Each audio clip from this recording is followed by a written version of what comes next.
I don't know if it's seen anywhere as starkly as it is with Jesus' final cry from the cross.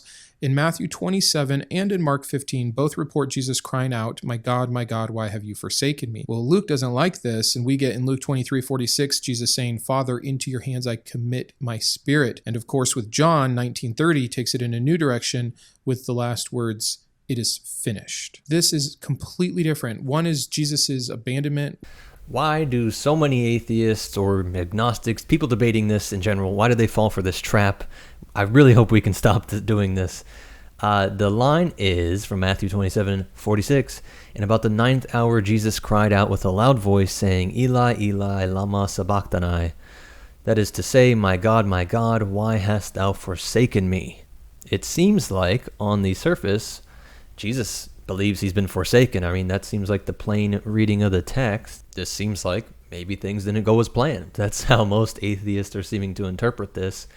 Chesterton said, in all other religions you have atheists, people who don't believe in God.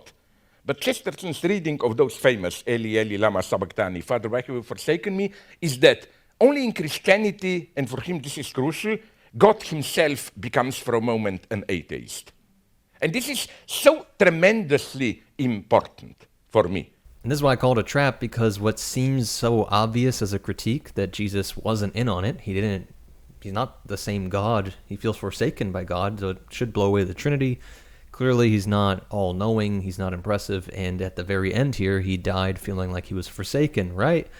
It ends up being the exact opposite. Christians have attempted to theologically reconcile this with the doctrine of the incarnation in a number of different ways that are beyond the scope of this video, but what I want to argue for here is that this statement made by Jesus makes a lot of sense in light of the Jewish context. Any first century Jew would know that Jesus was quoting the 22nd Psalm, which starts off by saying, my God, why have you forsaken me? Just dive into the significance that you brought out of that psalm.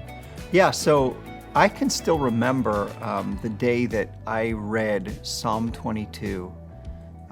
I was a brand new Jewish believer, and I actually remember coming across this psalm and just about, it floored me. I was like, is this an article from J-Post, right? Yeah. Rather than something that was written by King David 1,000 years before Jesus was born.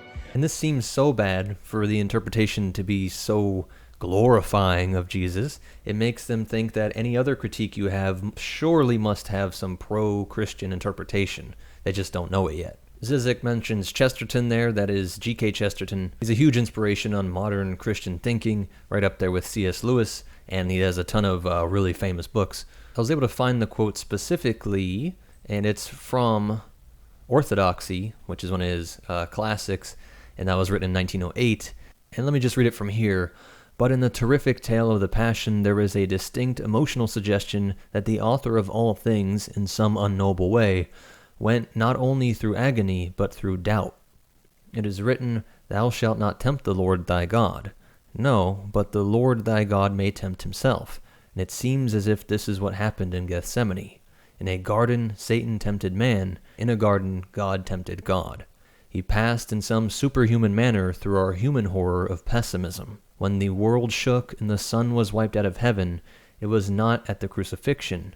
And now let the revolutionists choose a creed from all the creeds and a god from all the gods of the world, carefully weighing all the gods of inevitable recurrence and of unalterable power. They will not find another god who has himself been in revolt. Nay, the matter grows too difficult for human speech. But let the atheists themselves choose a god. They will find only one divinity who ever uttered their isolation, only one religion in which God seemed for an instant to be an atheist. So this is a pretty clever maneuver here by Chesterton, saying even if you want to be an atheist or doubt God or be pessimistic, the only other God that you can choose from that felt abandoned like this or forsaken was Jesus. But here's the problem. That was written over 100 years ago, and I know this sounds strange, but biblical scholarship has improved a lot in the past 100 years. Even the Dead Sea Scrolls were found in 1947, I think. When were the Dead Sea Scrolls found? 47 and 56. And you'd think for a text that was obsessed over for 2,000 years, basically every argument would have been found already. But like you see with greats in Christian apologetics like Chesterton here, he seems to be making a totally different point from the obvious one, which is that this comes from Psalm 22. What so many atheists think is a slam dunk, proving that Jesus felt forsaken and the Trinity doesn't make sense and he wasn't in on the plan.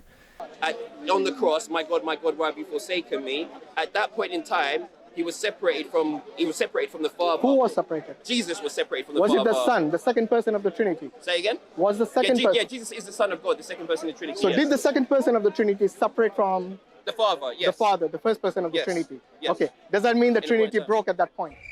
It's actually proving that he was confident at the very end in this moment of extreme pain where everybody thinks that all was lost. He's citing a prophecy written 500 years earlier, I believe. And you see why so many people are Googling that. It was confirmed by secular researchers here. This isn't some weird Bible college, belief. Secular researchers in this believe it's 587 BC. And a simple search from any believer is going to give them stuff like this. We'll think, oh, wow, Jesus was actually abandoned on Good Friday. But that's not the case. You see, he's quoting the opening line from this famous song, Psalm 22. You see, Psalm 22 is a prophetic foreshadowing of what Jesus endures on the cross. Jesus is the righteous man going through great suffering. Remember, psalm just means songs. These were literally poetry. These were repeated. And so just like how if I say something like, we built this city, on rock and roll, you can figure out the rest of the lines, or for us millennials out there, to the window. All you had to do, and all rabbis would do at this time, was they would cite the first line of that song, of the psalm. And the very first line of Psalm 22 is, my God, why hast thou forsaken me? Saying that first line cues up in their mind this psalm, this prophetic text, in what the Christians would interpret as prophetic text. Obviously, Jews were not impressed.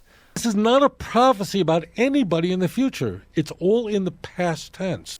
But I actually find this super impressive, and I think what a lot of atheists are doing is they're setting this up to be even more mind-blowing by making it seem like such an obvious critique of Jesus. Because if you just read this in good faith, honestly, it is kind of impressive.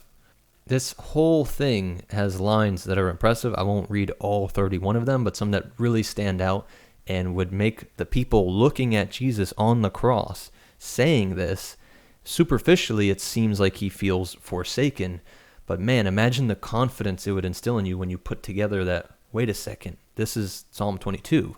But that character who said things like, our fathers trusted in thee, they trusted, and thou didst deliver them. They cried unto thee, and were delivered. They trusted in thee, and were not confounded. They gaped upon me with their mouths as a raving and roaring lion. There's huge crowds watching these crucifixions. It's supposed to be a public humiliation. I am poured out like water, and all my bones are out of joint. My heart is like wax. It is melted in the midst of my bowels. There's really interesting studies, mostly done by believers, but it's real science, on what would happen to the body in crucifixion. Now you can press down on the nail in your feet, pull and twist on the nail in your hands, kind of throw out your hip in such a way that now your muscles can relax and you can breathe out at last. But you can't hold that position for any length of time. And so when your muscles are on fire, you collapse again. He's stabbed in the side and this water comes out. In John 19, 33 through 35, let's say, we get here, but when they came to Jesus and found that he was already dead, they did not break his leg. Instead, one of the soldiers pierced Jesus' side with a spear, bringing a sudden flow of blood and water. One of the biggest is, for dogs have encompassed me. Again, there's a crowd. The assembly of the wicked have enclosed me, the big crowd, and they have pierced my hands and feet. This one doesn't seem as big, but it's huge when you understand what happened there, that they put my garments among them and cast lots for my vesture. I've heard a lot of apologists point out that there was gambling by the troops, basically the Roman soldiers there, on who gets the belongings of the people being executed. So casting lots for the clothing of one who was crucified was common in Jesus' day. So you see how 2,000 years later, Jesus is kind of judoing any critique here, taking this momentum of like, caught you. This is clear proof that Jesus isn't who we think he is, that he felt forsaken at the end. And it just flips to be like, no, this was planned all along. 500 years before this strange psalm that everybody's, familiar with is being fulfilled here in the strangest, most unexpected way. And I hate to say it, but the only thing that I think can explain this is a bit of arrogance on the side of atheists here. A combination of just not looking it up, just thinking if this is so obviously a critique, don't you think other people would have seen this? And so you should Google, like, what is the orthodox take on this line? Like I said, even Chesterton people went a different way with it. So it's not, the fault is still on the text for being so confusing in so many different ways and purposely leaving it open to countless interpretations over thousands of years. But you're debating people in the modern age, so just Google it. Just look up a YouTube video, see what they're saying about it. If you had to ask me, I think this points to someone here being a legit genius. Either Jesus himself or whoever composed the gospel is realizing at a very deep, esoteric, whatever you want to call it, way, what's going on in Judaism and probably a lot of religions out there. That it's this mechanism of rewarding the next generation or some future generation of combination of genius, bold, and charismatic person. A believer is impressed by this connection here to Psalm 22, but Jesus knew this. This was written. All the other prophecies that Jesus did were all written beforehand, so couldn't he just purposely fulfill them? And the Gospels literally use that kind of terminology. They say, and it was by this that he fulfilled, this. I see Jesus as a reformer of Judaism, and he purposely went about to fulfill these things. Maybe he was, lucky, born into some of the prophecies, if, the accounts of where he was born. I know there's a million contradictions there, but take it on face value that he really maybe fulfilled some, and he goes, wait a second, I could say a lot of those about me, and I can purposely bring about those other ones. And I think he's looking at a superstitious people that are all, a lot of neuroticism, a lot of fear, and a lot of these illnesses that the way that modern faith healers work. I mean, a lot of magicians or anything, it's just a placebo effect. If he can step into that role of the placebo and deliver this, then people really were cured of their demons or whatever it was. And so he's not lying when he says all you need to do is believe. And I think my take that he's a reformer trying to set up a new canon is really supported by him saying, you have heard it said before that X, but now I say Y. I mean, he's going against canon law, some of the case 1,000+ years, definitely hundreds of years at this point. Crucial core things that set Judaism apart from all these other, different groups, pagan groups around them. Dietary laws and punishments that Jesus just comes along and says, get rid of this. And then when he's critiqued, he says, the Sabbath was made for man, not man for the Sabbath. Saying this religion should be serving and improving our lives, not holding us back. So I hope that makes sense. I'm not critiquing any of these guys, atheist guys, falling for this trap as I see it. I mean, like I said, there's a million ways that can go. Great Christian believing minds throughout history have fallen for this trap too. But I really hope you see why we got to stop doing this. Hope that all makes sense. Hit the like button, subscribe, all that stuff. See you in the next one. And comment any suggestions down below. There's a bunch of stuff touched on in here that should be videos in the future. But thanks for watching.